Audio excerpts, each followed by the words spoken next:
Bonjour et bienvenue sur EcoMap, l'échographie du médecin généraliste, l'échographie facile, l'échographie pratique, le site où on parle de cas pratiques, de cas réels, authentiques, vus en consultation dans mon cabinet de médecine générale.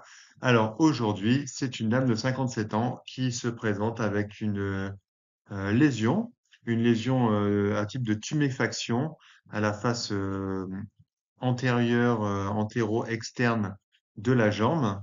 Ce qui est intéressant, c'est que cette masse est souple, elle est très souple, d'aspect vraiment kystique, liquidienne.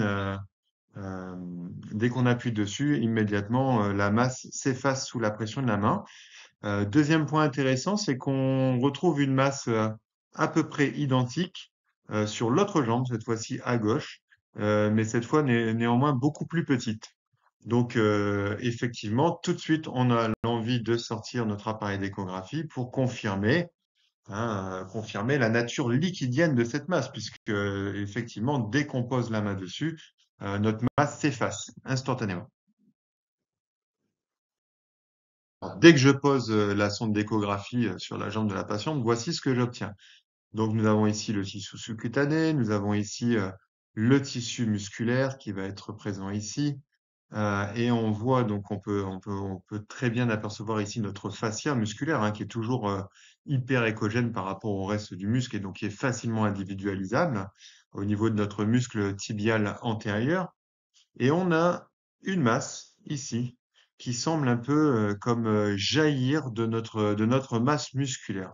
Alors déjà, la première chose qui est importante à souligner, c'est que quand on analyse notre image, ça ne fait pas liquidia.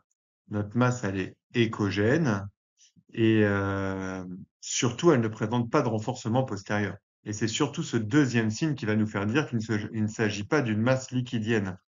Puisque si nous avions une masse uniquement comme ça, avec la même écogénicité, mais un renforcement postérieur net, on pourrait partir sur un tout autre diagnostic, puisqu'on pourrait se dire effectivement c'est quelque chose de liquidien, avec donc un contenu qui serait un contenu épais, comme par exemple un abcès ou comme un hématome. Ici, c'est pas le cas. Nous n'avons absolument aucun renforcement postérieur, ce qui annule l'hypothèse de masse liquidienne. Alors, je vais descendre un petit peu et me centrer un peu plus sur la masse pour qu'on puisse observer donc un petit peu ce que c'est. Donc, vous voyez ici que nous avons donc le fascia musculaire qui est interrompu par une masse qui semble donc jaillir de notre muscle, sortir de notre muscle. Et ici, nous avons la suite de notre fascia musculaire. Voilà. Donc, cette masse ici semble extérioriser du muscle. Donc, vous avez ici le diagnostic juste en dessous. Il s'agit en fait d'une hernie musculaire du tibial antérieur, ce qui est très fréquent. C'est la localisation de toute façon la principale des hernies musculaires, c'est-à-dire le tibial antérieur, et souvent, et c'est le cas de notre patiente, c'est bilatéral.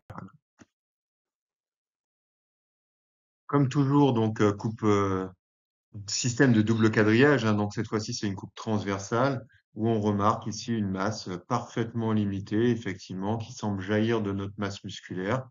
Elle ne présente aucun signe de malignité elle est bien définie, elle est homogène, il n'y a pas d'atténuation postérieure. Et effectivement, là non plus, nous n'avons pas de renforcement postérieur qui pourrait faire penser à une masse liquidienne. Alors cette fois-ci en dynamique, donc vous remarquerez, donc on suit le fascia le long du tibial antérieur, on suit le fascia, et tac, notre fascia s'interrompt pour laisser place à cette masse qui est effectivement qui semble jaillir ici de notre masse musculaire.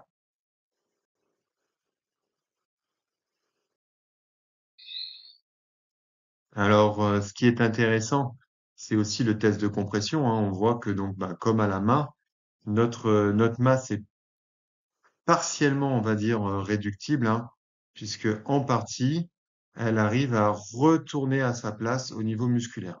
Puisque c'est ce qu'on retrouve aussi, c'était assez facile à la main d'appuyer dessus et puis la masse s'effaçait quasiment totalement. hein. Donc on voit ici qu'elle semble vouloir, on voit un petit bout de fascia ici interrompu, hein, rompu.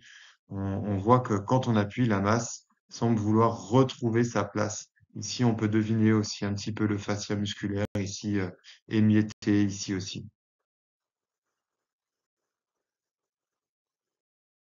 Donc voilà, donc nous terminerons donc sur cette belle image, hein, où on voit ici très bien notre fascia qui est interrompu, notre fascia ici qui est interrompu. On pourrait se demander un petit peu ici si c'est encore le fascia. C'est pas toujours facile en échographie de trouver exactement la limite de quelque chose qu'on regarde, d'avoir parfaitement la bonne mesure. Et on n'a pas toujours absolument la certitude que, par exemple, la masse se termine ici ou ici. D'un autre côté, ça ne change absolument rien ni à la prise en charge de la personne, ni au diagnostic. Donc, il faut aussi des fois savoir laisser un petit peu le perfectionnisme de côté et se contenter de notre diagnostic, qui est déjà un beau diagnostic, un diagnostic qui n'est pas si fréquent que ça. J'espère que ce cas intéressant sur la hernie musculaire vous a plu. Donc voilà, donc l'hernie musculaire du tibial antérieur, qui était donc bilatérale chez cette patiente. On avait à peu près la même image de l'autre côté, mais beaucoup moins important et moins impressionnant. Voilà, donc un tableau clinique pas fréquent, pas forcément très connu, mais qui mérite d'y porter une petite attention parce que je pense que vous verrez ça dans vos cabinets à un moment ou à un autre et ça permettra très facilement de rectifier le diagnostic et de ne pas partir sur des examens inutiles. Allez, je vous dis à très bientôt sur le site Ecomat. Bye.